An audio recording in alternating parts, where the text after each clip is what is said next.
The forbidden love story continues with Mother Asuka disowning Io Sky. What happened with the SmackDown triple threat match? TNA invades NXT just to lose their Knockouts Championship back to NXT. Ash by Elegance relinquishes her title, and AEW introduces women's tag team titles.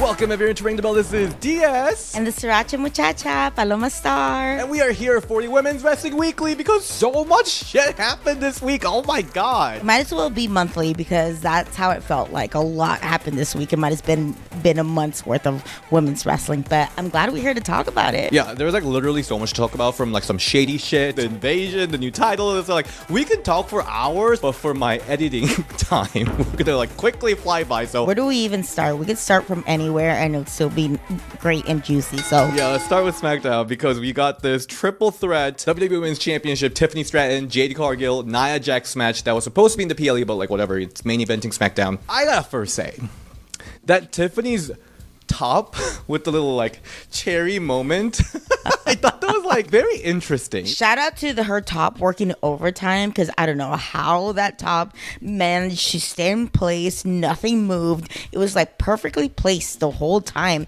and she didn't even mess with it once. Like, that's such an annoying thing that I totally noticed right away, is with any wrestler like starts messing with their gear, whether it be the top or bottom, and it's kind of hard not to. I gotta say, like, right before the disaster starts happening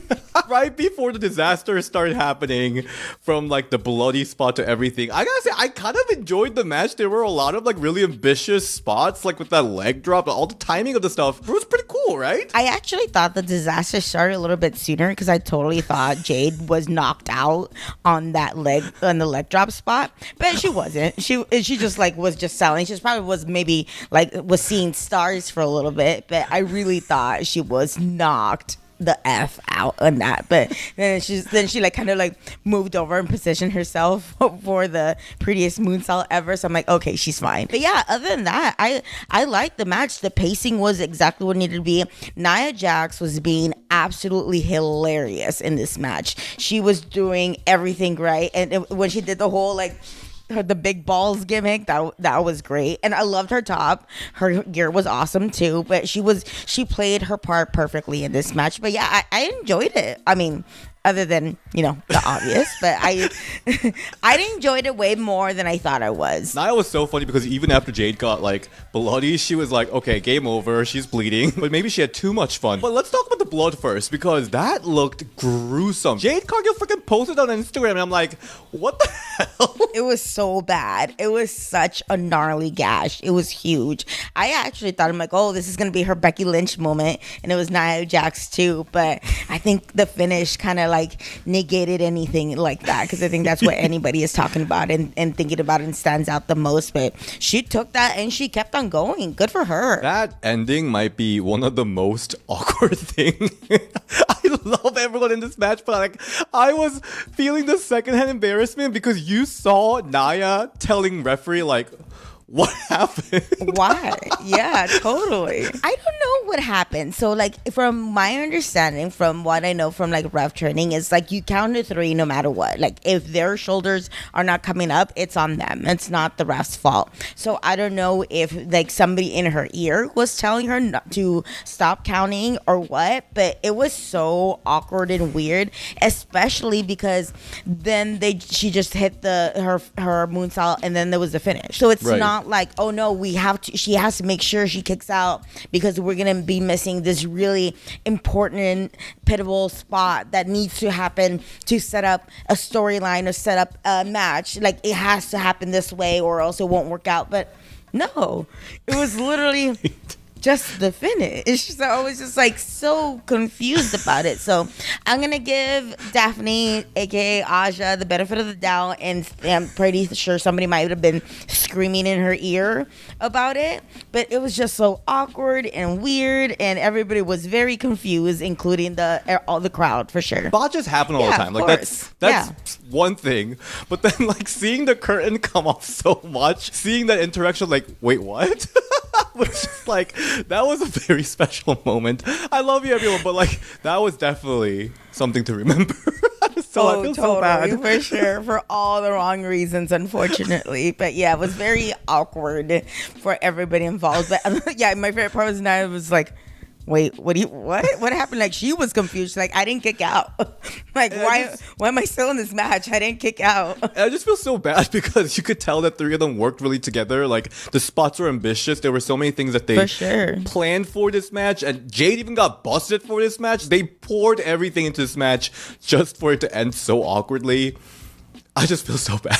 I always remember that, like, the finishes is what most people remember. Like, the match could be the drizzling shits and the finish could go okay, and people are going to remember that. Or the match could, you know, be, like, great, and the finish doesn't go well. That's what people are going to remember the most. So that's very unfortunate, but it does happen. I mean, like, mistakes happen, and unfortunately, sometimes it's for the finish, and most of the time, that's what people remember. So Tiffany retained. She's been retaining titles for a very long time. Again, not her fault, but like without much going on, like creative wise, she's just like facing the same opponents over and over again. I don't know what's going on there. But after this big win, which kind of felt weird, but Stephanie Vaquer comes out for the face-off for the crown jewel match because we're getting champion versus champion match. And then I guess we can talk about it later too, but like, let's just talk about it here. On Raw, they had a little face-off backstage. And I'm just like, what does WWE have against Tiffany Stratton? Is she like permanently banned from having an in-ring promo? Like everything she does is behind the scenes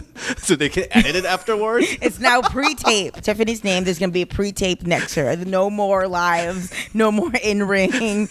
I guess it's the whole Charlotte, the Flair thing. But poor girl's stuck doing pre-tapes for sure. She's going to come after every divorces on live TV, so like we gotta make sure it's pre-taped. I actually think that Tiffany is better on live on the mic than pre-tape. Like, she sounds like she is cutting a promo like this. I am reading my lines that I learned. It doesn't sound as natural and doesn't flow as well as she would just be out there doing her thing and having a little bit more leeway, or at least that's how it comes off for me. It's kind of exploiting her, maybe one of her weakness. Like, I think she's better like with the live mic for sure. My problem with Tiffany promos are like, it's always about asking time. Like, okay, what time is it now? It's Tiffy time. The other person's gonna be like, but it's gonna end. Just get a watch. Just get a watch, Tiffany. Just get a watch. Can we not talk about time, guys? Like, we all know it's Tiffy time, and someone's gonna end it. But like, we know it. But I did like Stephanie was like, lo siento, Tiffany. Yeah, it was cute. Que horas son? Tiffy time. Yeah. We also got a tag match, Mitchin and BFAT versus Julia and Kiana. So they're continuing this storyline with the U.S. Championship. At least they're represented on TV. I was very surprised, by the way, that Julia pinned Mitchin. I thought it was going to be like a very regular program with like Mitchin picking out the win over Kiana and then continue to say, but yeah, what are they going to do now? No idea. I don't think they know either. So I did realize this time around that Kiana James totally gives me Tracy Brooks vibes from like old school TNA days for sure. And I kind of loved it. Even like with her gear with the little like lapel collar and everything. But I thought this match was good for like a SmackDown match. I just didn't really know what's the point. What happens now? Like, but it seems like SmackDown just in general lost because after this match we saw Charlotte and Alexa backstage because like, is Charlotte's injury like legit? No idea. They're still stuck backstage. But then what's weirder is we see NXT Zarya and Soul come to like challenge them. But then Soul has like 2 championships already, so I'm just like, why is she like a Thanos, like collecting all the belts? Like, what's happening here? I also thought it was kind of weird too that they were just like, oh, there's so many teams in line, stand in line. I'm like, where are these teams that you're talking about? Like, I don't see all these teams that you say are clamoring at the bits for this tag titles that they're keeping hostage and just keeping backstage. I was just like, oh, okay, this is kind of cool, but kind of random. But super random because we also learned that Piper Niven might have almost like a career-ending injury. Yeah, that's like the scary report that I read. They are looking for new Secret Service members, so I don't know what's going on there. But it seemed like overall there's a lot of bad stuff happening in general that SmackDown's just kind of like meh. Now we have to focus on champion versus champion stuff, so I don't know what's happening. Oh, definitely. I think just SmackDown is being very reactive instead of like trying to get ahead of anything that happens. They're just like, well, this is happening now, so let's just try to fix it as we go along, as opposed to like trying to prevent it or thinking a little bit more long term. But what I've been loving though is happening on Raw because I've been living for this forbidden love storyline. I've been loving it because we started Raw with Rhea Ripley upset because last week she became Smurf, she became Avatar, she was drenched all in blue mist. And then Io comes out. She's like, no, but they're my family. I still love them. It's very like Romeo and Juliet coded. Very so much. lesbian. Very much so. They're always like 3.5 seconds away from kissing. Like, I always want to be like, all right, Io and Rhea just need to make out already because they're almost too close to do it. Like, either do it or not, damn it. They need to have like a wedding ceremony segment. Asuka and Kairi like ruining it. It was gonna be so good. Because remember, we kind of have the lesbian wedding with like Tamina and Dana Brooke before. So why not? Why not? Why not? Exactly. But I did really like that promo from Asuka and Kairi. So like Disney villain. It was so good. Yes, so good. The way they looked. Asuka's makeup was absolutely amazing. That cool, weird snake going through her whole face, into her mouth. I loved it. It was very like, oh, she's a snake. If you're flipping through the channels, you could see right away that they're the bad guys, for sure, without a doubt, even just by like looking at them. But you're so right. Very Disney villain-esque, for sure. Very telenovela. It's the visuals of this is really great. They're doing a great job of selling this and putting this over, for sure. Yeah, and I love that they're using subtitles finally. Like, they've been trying it a little more and more, but then now full on like subtitles. Because, you know, like with Squid Game and everything, we know that people are fine with reading subtitles, especially on Netflix. So I love that they're going that route. She seems a lot more natural, speaking a lot more Japanese. So I do really way like more that. Comfortable. Yeah. So what we saw here, Io walked away, but then Asuka and Kairi attacked Rhea Ripley, and then Io was like, no, not to my lover. And she takes Mist from Mother Asuka. She's officially disowned by her homophobic mother. No. That's the mark that you've been disowned by your homophobic mother, is if you turn into a blue Smurf. You're officially disowned. I am actually so respectful of Asuka because the amount of mist that she's holding inside, how is she doing that? I totally was gonna ask that because, like, I'm not gonna lie, like, I tried that once and it was so hard. It didn't work out as well, but like, I want to know all the secrets because I totally want to do that. I want to do a sriracha mist one day again and make it look so much better. But she had some power behind that. There was like half a gallon of blue mist coming out. Also, I'm totally gonna point this out. This was the one thing that I'm annoyed. That was the opening segment of Raw. You're telling me that Io Sky stood the whole show in the back, just covered in blue poisonous mist. Like, she didn't bother to wash her face, wash her hands, I don't know, take a shower, use the little baby wipes that everybody has. She's just chilling on these crates, just still all blue, literally and figuratively, feeling blue and looking blue the whole show, girl. You're right. She could have at least had a towel. She wiped it off, and then at least Rhea at the end, she's like, "Oh, let me get you some water." Maybe she was just waiting for her, a star-crossed lover Rhea, to offer her some water. But I was like, really? They're just gonna have her sit around the whole show? I think I know exactly what you're thinking about. You're thinking about that Tori Wilson Sable shower, right? Yeah. Yes, that one exactly. That one. You want Rhea to hand Io the towel? Yes, please. The Trish Stratus, Mickey James, the shower segment. You know exactly where they're going. Everybody for with knows this. it. The Raw After Dark. It gets real raw.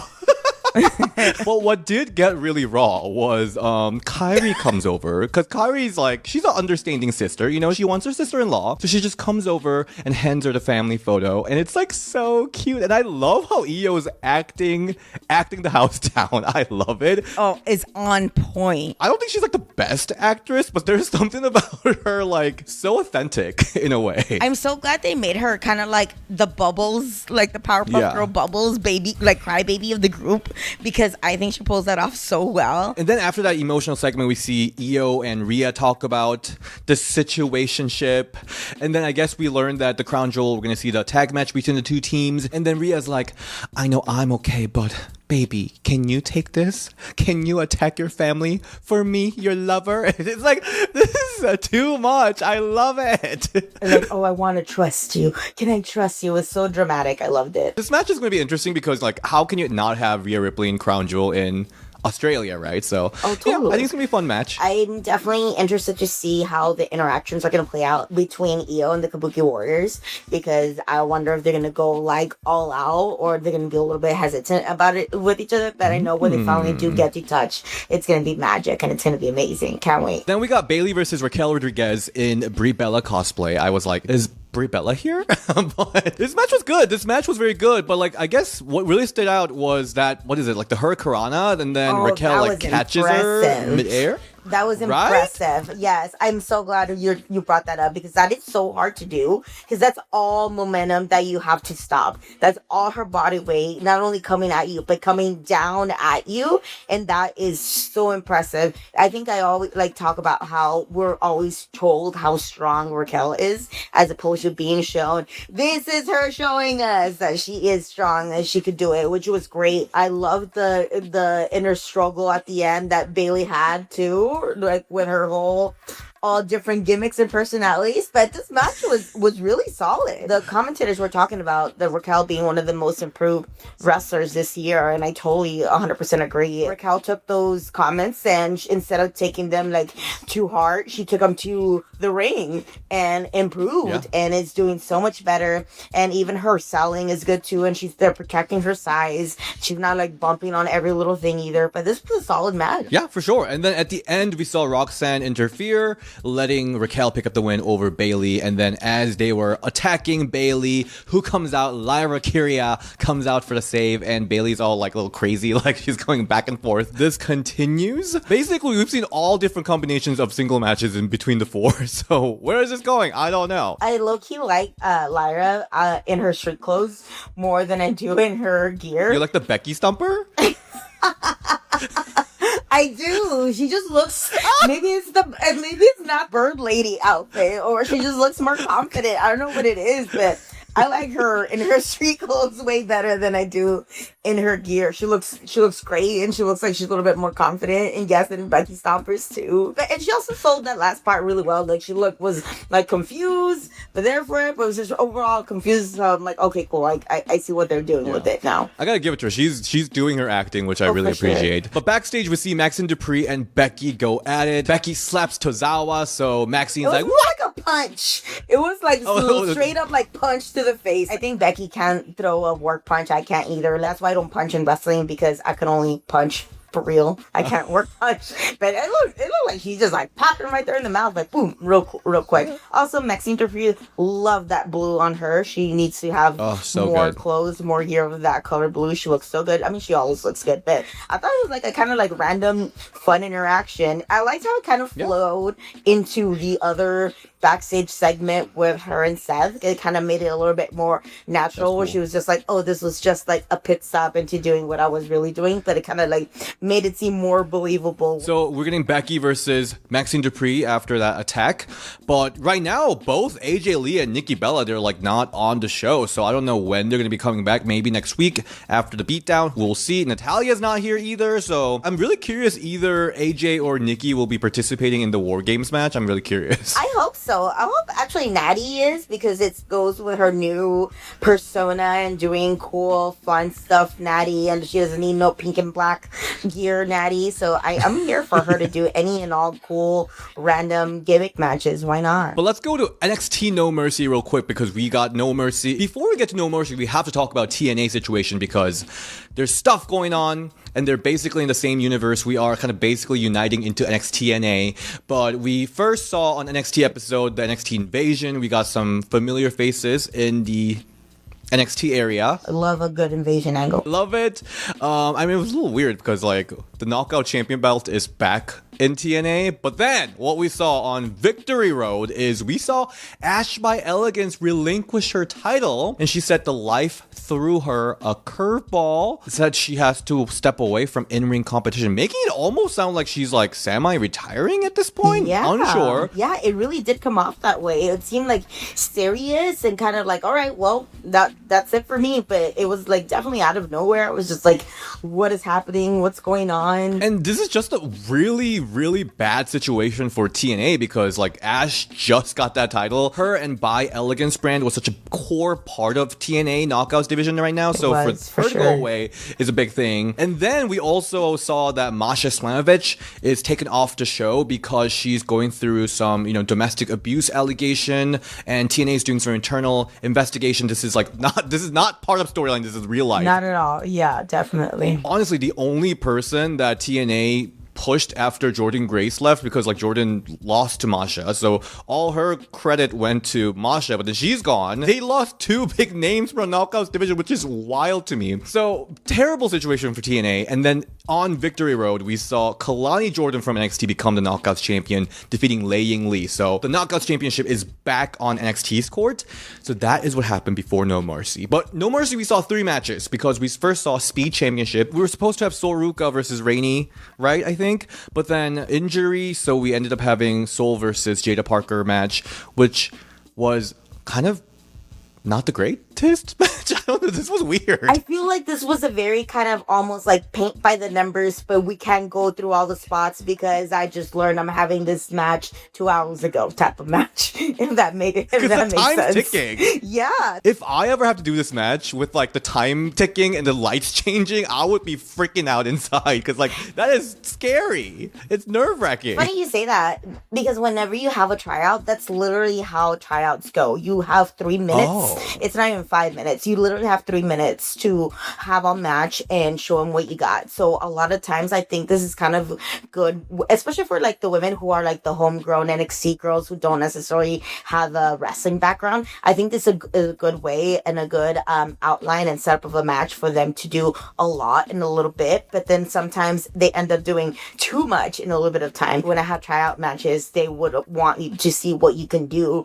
but also they don't want you to like bust out your crazy top rope move in the matter of 3 minutes. Like they just want you to know that more that you could follow instructions and stay within those 3 minutes to show what you can do and what you could take versus like give me your whole move set in 3 minutes. So I think it's a good format for the newer girls, but if they like have a good pace, because this could very easily fly off the walls. And I think a little bit it was a little bit crunchy at times, but I think it was fine for what it was. I don't think I necessarily hated it, but I didn't really love it either. It was crazy that there was a lot of like outside spots actually for a small time, and then they also had the interference from outside too, because they had to end it with the interference. So Sol Ruka was able to hit the Soul Snatcher on Jada to pick up the win. But yeah, for how good they are, it was kind of a match. But what I really freaking loved on No Mercy, and it was like we have to talk. I like texted Paloma. We have to talk about this match. Blake versus Jordynne Grace in like weapons cage match. Hardcore steel Which cage is match. funny because every cage match is a weapons match. But all right. True, but they don't have pink glittery weapon. Not branded. I freaking love this match because we all know that Blake Monroe, Mariah Mayer, she's such a big diva stan. I don't know if you guys know this, but like Jordynne Grace, she's also a huge diva stan.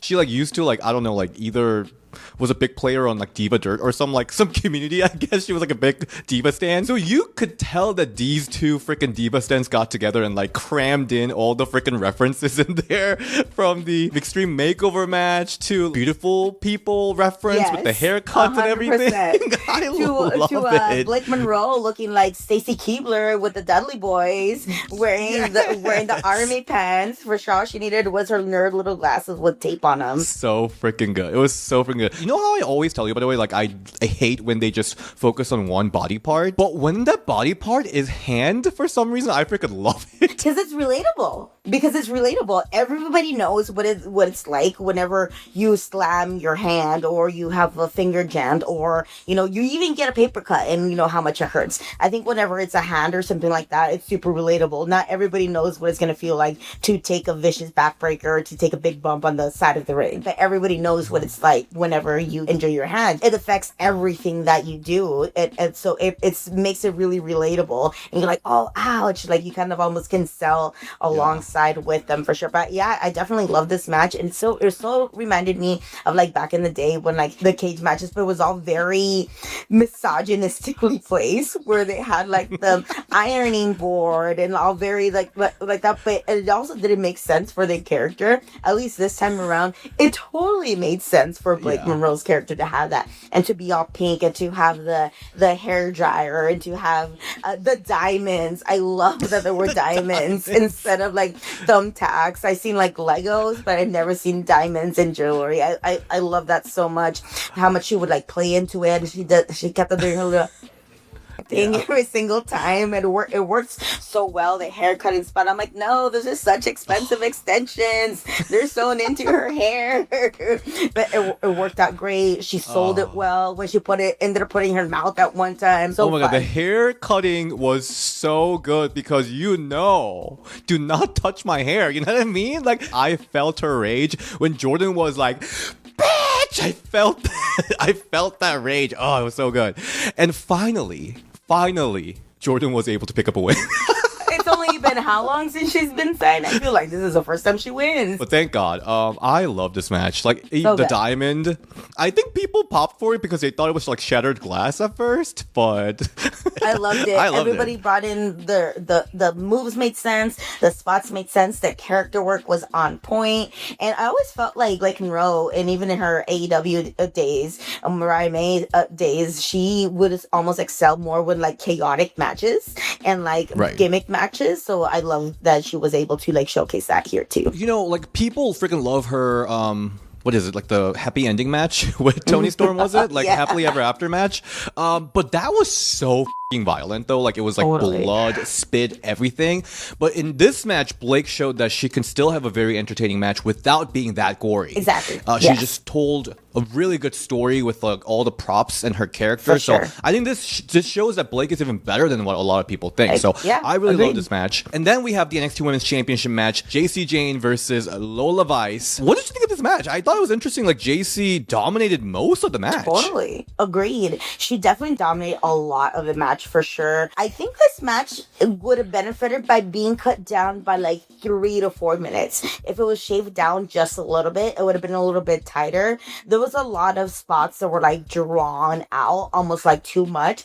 And I think the crowd maybe was tired at this point. I mean, they got there, especially towards the end with all the falsies. The crowd was there, but definitely at the beginning, they didn't have the crowd at all. Like, the crowd, I feel like, was very silent. And I did like that they obviously kept on talking about Lola Vice's family and friends being there, but there was just a lot of like very drawn out spots. A lot of the hope spots early on didn't give me much hope for Lola Vice. It was all like JC all the way for sure. And I kind of like feel like I definitely like underestimated her, what she could do and how she could pace a match. But I do think that JC has that character half down, because I think that's kind of like what was missing and what kind of like made me like help her stand out more to me, especially in this match. But I think it would have definitely helped out if it was just a little bit shorter, but I didn't hate it. It was a good, solid match. I think my biggest problem with this match, and just in general with Lola Vice, how she was booked, is that I think they almost forgot why she got so popular. I think people got really into her because she was shaking her ass like relentlessly, but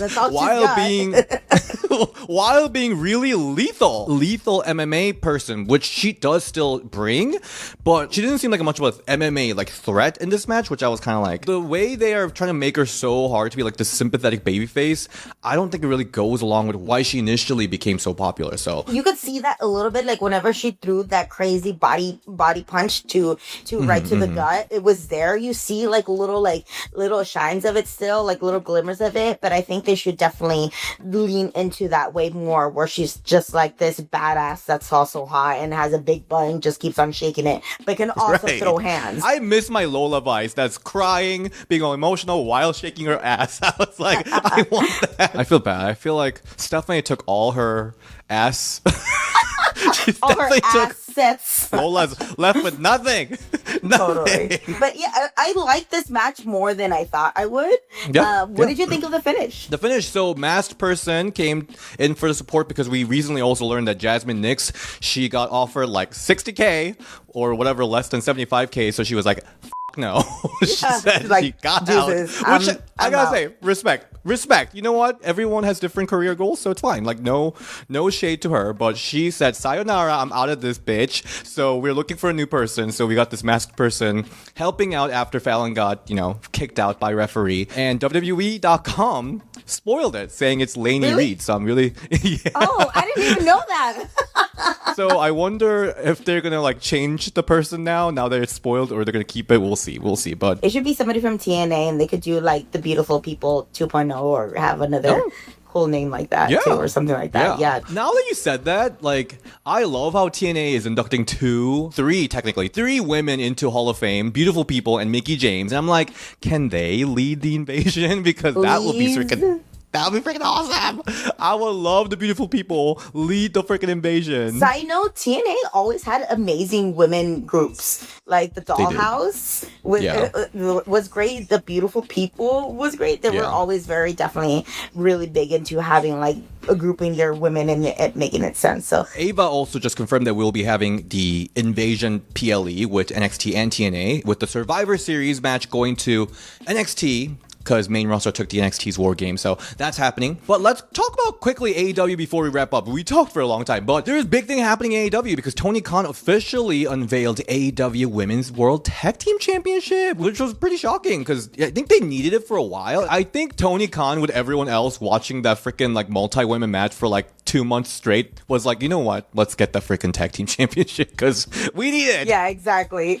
The way that he came out and announced it was so random and so all over the place, but it's okay. At least it was announced. But I almost feel I'm like, so what came first? It was like the chicken or the egg thing. Like, so did they make this tag titles because of all those crazy amount of multi-women matches that was happening? Or was it the other way around? Did they, like, you know, whatever. At least it was done. And we'll see what happens with this title and how they book it and go from there. I'm a little worried about it, to be honest, because like, I mean, I hope AEW shows how to book women's tag team division, because WWE, shame. But then AEW also has so many titles, although nobody's losing it anytime, but they got all these different titles. ROH interim champion that's going around, and then there's like a pure championship, and there's like two, like TBS. It's so many. We'll see how they do it, because I don't know if they're doing the best job, but we'll see. But we also saw Chris Statlander defend her championship because she's a new champion. I'm sorry. I'm so sorry we skipped All Out. We got Chris Statlander, the new champion, defend her title against Mina Shirakawa, who is the interim champion. So it's a kind of a champion versus champion situation. But here we saw Statlander retain with the seatbelt pin. So that's like her new thing. She just like pins people. So a little bit heelish, I guess. It's different. I'm glad she's champion. Yeah. Oh, she's so good. She's so freaking good. Yeah, totally. She's such a believable champion. I feel like that sometimes gets thrown out the window, but she's a very believable champion for sure. Which that makes me a little interested, like, why is she winning all these matches with pins? Like, that's something that, I don't know. I feel like Kelly used to do that. Like, she would defeat everyone with the pin, like, roll up pin. For Statlander to do it is a little bit, I don't know. Like, I could see, like, Harley Cameron doing it, but I don't know. Interesting choice. And then Collision, we saw Jamie Hayter versus Julia Hart match as part of the multi-women shenanigans. Hayter won by the haterade, but then after we saw another, like, the whole brawl, so they're like, you know what, blood and guts match. So we'll be seeing the blood and guts match. So yeah, so much happening. So much happening. Oh my god. But thank you so much thank you for watching everything, Paloma. But it's very juicy. There's a lot of stuff happening, so we're very excited. And I was very sriracha-fied. Okay. But Paloma, where can we all find you? You can find me at Paloma Star on Instagram and Twitter. And DS, where can we find you at? You can find me at DSN on Instagram and Ring the Bell DS on Twitter. And if you haven't yet, check out our Natalia interview for her upcoming book. That was a juicy one, so go watch it. And we can find you interviewing The Rock. Yes, I did interview The Rock. That was so random. I got him a little riled up, so he like tore this meme that I showed him. But we'll see you next time. Bye, guys. Bye.